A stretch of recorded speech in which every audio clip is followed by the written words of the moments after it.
Welcome to Transformative Principal, where I help you stop putting out fires and start leading. I am your host, Jethro Jones. You can follow me on Twitter at Jethro Jones.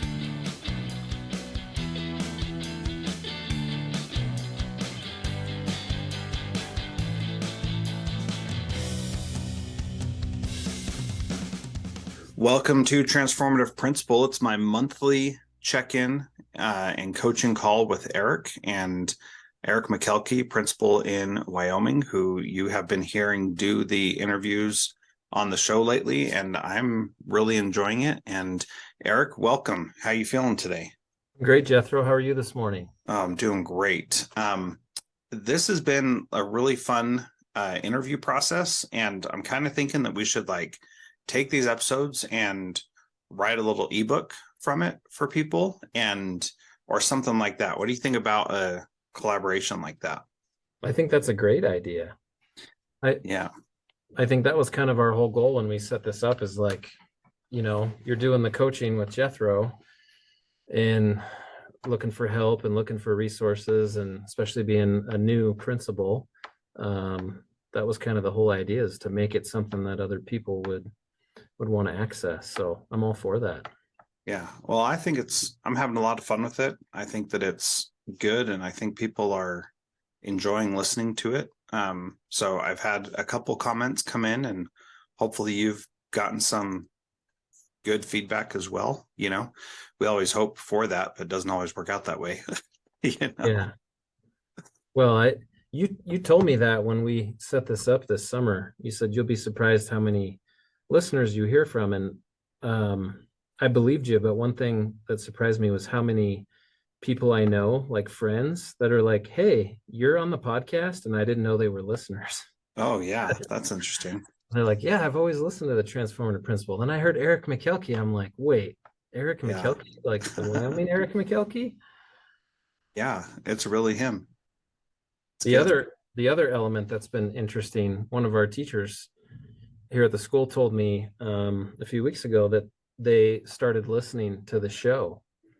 And cool. It just brings a whole new dynamic to hear their feedback.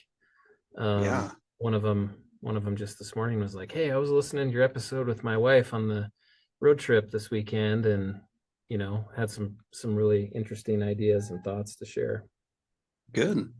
I mean, that's really powerful when you can have those kinds of things happen, because you start to be more open about the things that you're thinking. And I've been doing this, and my staff has known about it for years, and I would pull excerpts and stuff, and not very many people did listen, but when teachers did listen, then they were like, "I totally get why you're making these changes now, and it's so helpful." I listened to your podcast to get insight on things you did 3 or 4 weeks ago, because I really did use this podcast as a way to help me solve the problems that I was currently facing. And that's what I hope you're using it for, that you're asking guests exactly the troubles that you're facing in a way that doesn't make it seem like, "Man, I really hate Mr. Smith over there, and tell me how I deal with this specific issue," so that he knows exactly who you're talking about. And I know that a bunch of my teachers also listened to the podcast, but never told me they listened to it because they wanted to be a little subversive, and didn't ever want to talk to me about it, but still listened to it, because I could tell from things that they said that they had to have heard that on my podcast, because they're now using it against me, which was fine. So so anyway, it's just fun. I'm glad you're having that good experience. We talked about the evaluation system last time and how things are going. What have you changed because of our conversation about a month ago? Well, I did an evaluation right after, maybe the next day after we had our last coaching call. And I don't know how much differently it went, but it was almost set up, divine intervention. Okay, we just had this conversation with Jethro. Now let's go put into practice, trying to make that meaningful for teachers. And so then we went on Christmas break. I didn't do any of the last couple days of break, and I haven't done any the first couple days of break. But I felt like it was almost like I had a new, I don't know, frame of reference or mindset going into the conversation with that teacher in the post observation. Like, hey, how are we going to make this useful? And what you and I talked about that stuck with me the most was like talking about blind spots that a teacher has. That's what makes the conversation meaningful. Telling you you're a 5 on something you know you're a 5 on, or a 2 you know you're a 2 on, is not meaningful. Teachers know that. So I really just tried to start the conversation. This was a veteran teacher who does a great job and has been in the classroom for a long time, and said, hey, what are some things that you would want my perspective on, like as I'm in the classroom? And I thought I came up with one area that I noticed could use a focus. But I think, being a good veteran teacher, I think he knew that. He's like, yeah, I've kind of known that, and I haven't really talked to an administrator or an evaluator, an observer about it. But I think you're right. I think that's an area that I need to focus on. So it wasn't like a total blind spot, but I think it was one of those, like, now that you're bringing it up, I think you're right. That is something that we should talk about a new approach with. Well, and I love how you asked that question. And I'm not sure that we came up with that question together, but I really like the question. What are some things you want my perspective on in the classroom? That it doesn't really matter like what it is you're giving feedback about. What matters is that they feel like you are doing something worthwhile. Like if you just come in and say, here's all the ways you need to be better, that's not really honoring them. That's not really supporting them. And it's easy for them to feel like they just don't really matter. But by you saying, what do you want my perspective on? What if they say no? What would be nothing? There's nothing I want your perspective on. What would be your response to that, Eric? I would probably say, well, I'm going to come in and observe anyways. And I guess if you don't have a specific area, then I'll come up with a focus that maybe I think is a blind spot or an area that we should talk about. Yeah. I've had teachers tell me that, as I've asked them, like, hey, what do you want to focus on? Or what should we really make the priority as we go through this? And I've had teachers say sometimes they were, maybe just nervous or worried or trying to be the I'm good at everything kind of persona when they have an evaluation. But that's okay. If you don't have an area you feel like you need to really have me hone in on, I'll let you know what I see. Mm-hmm. Yeah. And I think also if you just said, okay, I'll just do the observation and do the rubric, however I need to, I honestly think that would be okay too. And because when you do an observation, you don't have to give specific feedback on like what they did or didn't do. You can just present the data and leave it at that and say, here's what I saw. Now, after seeing this, is there anything you want my feedback on? And if they say no, I think it'd be okay to just say, all right, then I guess we're good. What do you think about that? Is that you not doing your job as a principal? I would personally have a hard time with that. Now that I'm thinking about it, I don't think that is me not doing my job, but I would feel like, man, well, what was the whole point of that? Just to score some rubrics and write some little comments? Like, that's not really helpful. I guess most of what I do as a principal is trying to replicate the good things I've seen and not repeat the negatives. And I've seen evaluations where people come in and give you all positives because they're afraid to give you any kind of constructive. Yeah. They don't want to hurt your feelings. I hate that. Help me get better. So I try not to be that guy. I've also, well, my wife famously talks about one of her principals she had when she was a teacher would come in and say, like, okay, well, you really need to blank. And it would be some buzzword like differentiate your instruction. And she'd get all excited, like, okay, yeah, I've heard that, but honestly, I don't really know what that looks like in my classroom. So help me. Like, how could I do that? Or where do I start? Or who should I talk to? And the principal couldn't tell her. And it's like, well, I don't want to be the guy who says get better at this, but I couldn't help you with it. Yeah. So I try not to be that guy either. I tell teachers what I've told them my whole career, every evaluation I've done, is when you sit down with me, I want you to feel like you have a couple like specific positive things that I recognize and celebrate that are good, positive, effective, strengths, working well for kids, etc., and a couple areas, specific areas that I think you could improve on, like to focus on. And the reason is I want the evaluation process to help you as a teacher. And really, it's because that's what I wanted as a teacher. So it would be hard for me to just say, okay, here's the scores. What do you want my feedback on? And if they said, oh, nothing, I'm good, it would be hard for me to just like say, okay, have a good year. Like, Yeah. I I wouldn't be breaking any rules, and I don't think those teachers would be mad at me, right? They wouldn't complain if I just said, okay, I'm not going to give you my perspective, but it would be hard. I've never done that, but I could try, I guess. Yeah. Well, I mean, I think like if the teacher's not willing or ready to receive any feedback, there's no harm in not doing it, not giving feedback, because they're not going to receive it anyway.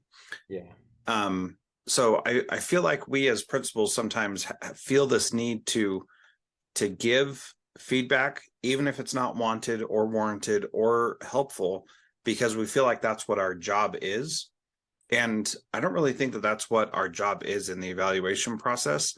Our job in the evaluation process, in my opinion, and feel free to disagree, is to say to the authorities above us, this teacher is doing this kind of job. And as the judge of this building, as the principal, because that's one of my roles, I'm saying this person's doing this kind of a job.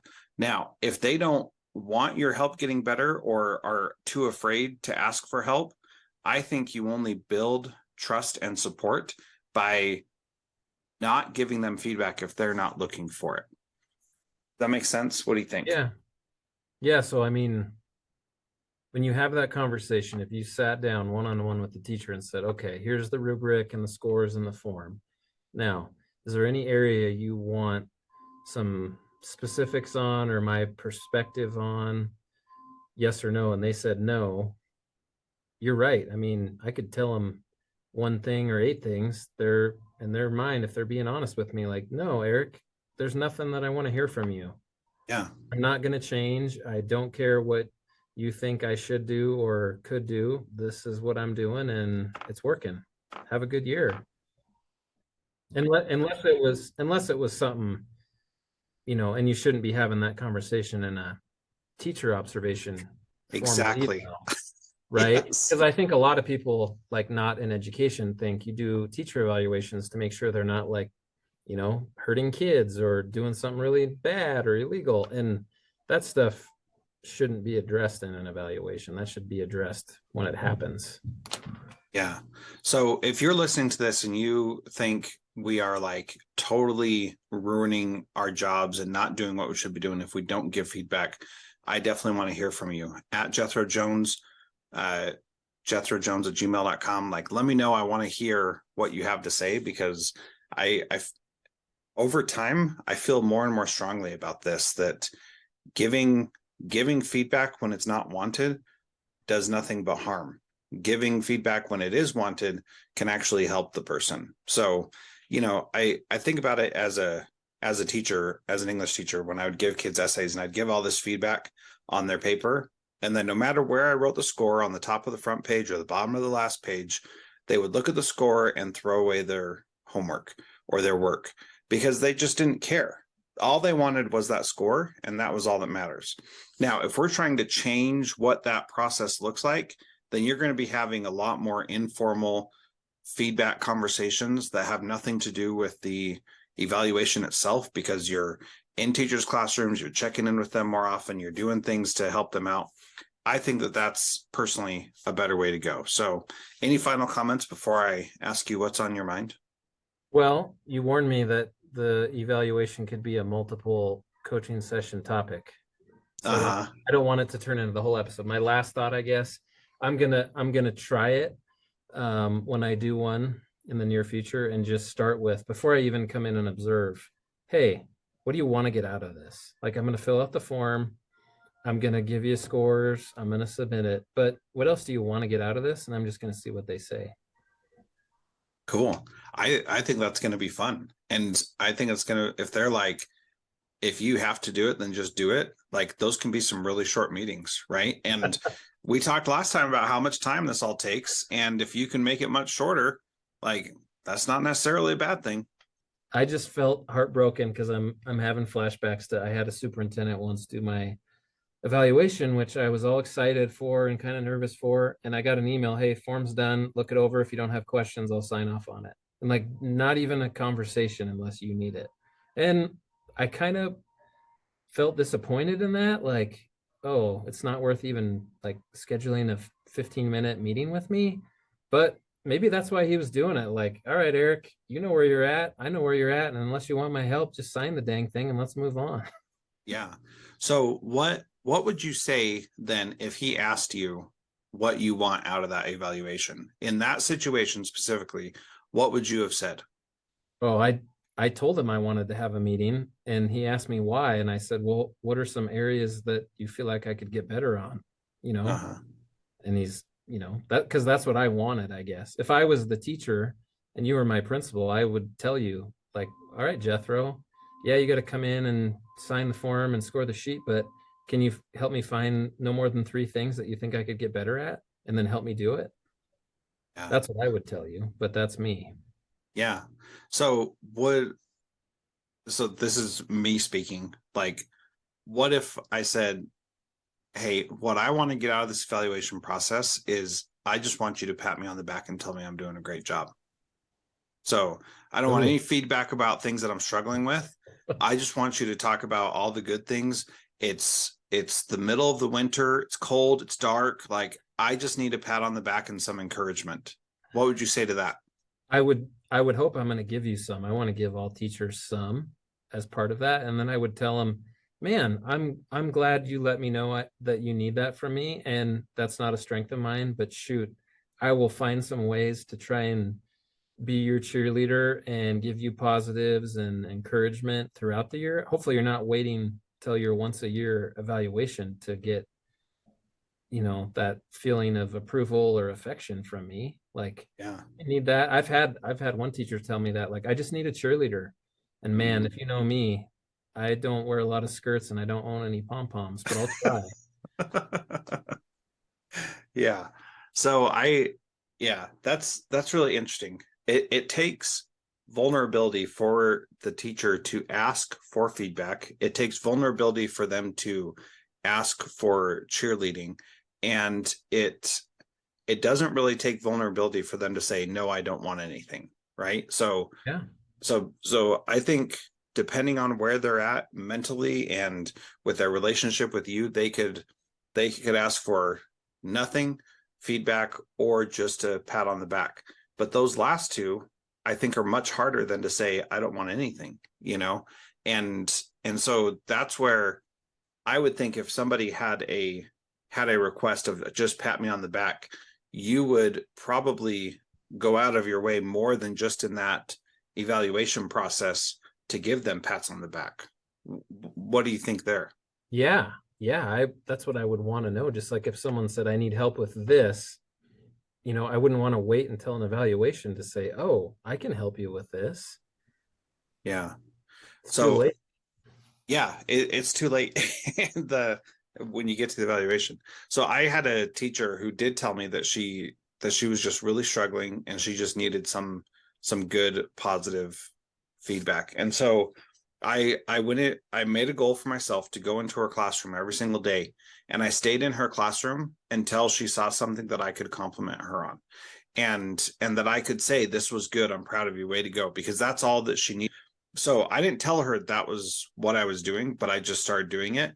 And some days I was in there for almost the entire class period, so a full 50 minutes before I saw something that was like, this is really good. She was not doing well. She was really struggling. And when I left her a little note saying, this is great, I'm glad I saw this was wonderful, she just was overjoyed and grateful that I saw something. And I got to tell you, it was so hard for me to watch her struggle all throughout the year, but I knew that if I said anything, then she was going to be worse, because that's how she was. If I gave her negative feedback or criticism or critique or anything that wasn't just positive, then she would just crumble. And she was going through a lot of stuff in her personal life, and it was just really, really hard. But like, I did that for a good solid month. So, 25 days in a row in her room. And eventually, like, I was starting to see things starting to get better. But it took a lot. I mean, that was a lot of time, a lot of energy, and that's really what she needed. But it was worth it, because I would often go into the class that was the worst, that had the most challenges. Also, the kids were really awful, and their behavior was always better when I was in there, as you know. So like, that took way more time and energy than doing a regular evaluation process. But a regular evaluation process would have been net negative for her and very little positive for her. How did you find out that's what she needed? Did you ask her and she told you that up front, or you just kind of figured it out yourself? No, I think that I figured it out myself. I think that what happened was she was talking with another teacher, and I overheard it, and she was like, I'm struggling so much, and I just need someone to tell me I'm doing a good job. And so that's, if I remember correctly, that's what it was. And it was like, there's no way she would have told me this is what I need. So when I heard her say that, I said, all right, I'm just going to do that, and I'm just going to see how it goes. And she was a good teacher. She wasn't great, but she wasn't awful. But she just had a lot of things that she was struggling with, and so I just tried to really hard to just give her some positive feedback and help her see something. And I know she appreciated it. She didn't ever really tell me that she appreciated it, but when I would write the note and leave it on her desk, then she'd give me the look like, thank you for that. And then every once in a while she'd be like, oh, thanks for that comment or something. But I saw that it was making her better, and we just didn't have the kind of relationship where she really felt comfortable confiding in me about those things. And so I just tried to do the best that I could with what I had. Yeah. Well, that's kind of what I figured, and why I asked. That'd be hard to ask your principal if you were struggling and tell him, Yeah. I just need positives. But it makes me wonder if we can add a self-evaluation we talked about last month in the coaching call. Like, teachers need to fill that out, and that's how we can look for blind spots between my scores and yours and whatever. But also just putting a question at the very bottom, like, okay, what do you want to get out of this? Yeah. And I don't know what people would say if we asked to add that to an evaluation. Like, just be honest, on top of the scores and the paperwork we have to do and we will do for everybody. What are you hoping to get out of this process? Yeah. I wonder, Eric, if that's something that you could put in at a different time, that you could ask that question, and so that it's not connected to their own self-reflection, but like you could ask that right now. You could just send out an email, say, here's this quick one question form, your name and what you want to get out of the second half of the year, or the evaluation process in the second half of the year, or whatever that looks like. And just ask what they think about it, and where they're at, and whether or not that's going to be beneficial to them. What do you think about doing that? Yeah, that's how I'm going to try it. The next one I schedule here shortly is when we sit down and figure out when I'm going to come in, I'm just going to ask them point blank, like, hey, on top of the regular process, like, what do you want to get out of this? And just see how it goes, see what they say. Yeah, I like that. I think that's a good idea, and I think it'll yield some interesting results, and just keep track of who says what, and then see if our assessments are correct, that it's easy to ask for nothing, and it's more challenging to ask for specific feedback, or more challenging to ask for just a cheerleader. And Yes. that's a spectrum and a range, so it'll be interesting to see how that goes. Yeah, I'm excited. It'll be fun. Be new and different. That's right.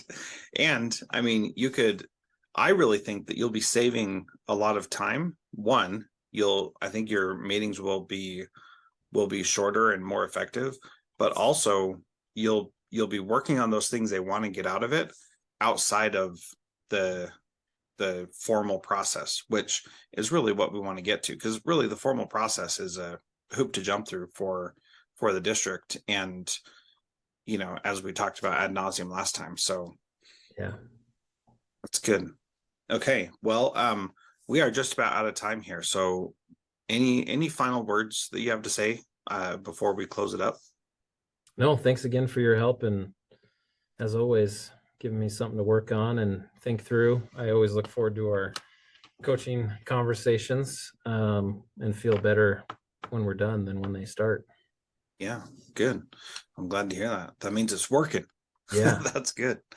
Okay, well, if you're enjoying this, make sure you share it with a friend, leave us a rating in the wherever you listen to podcasts, and thanks for being part of Transformative Principal.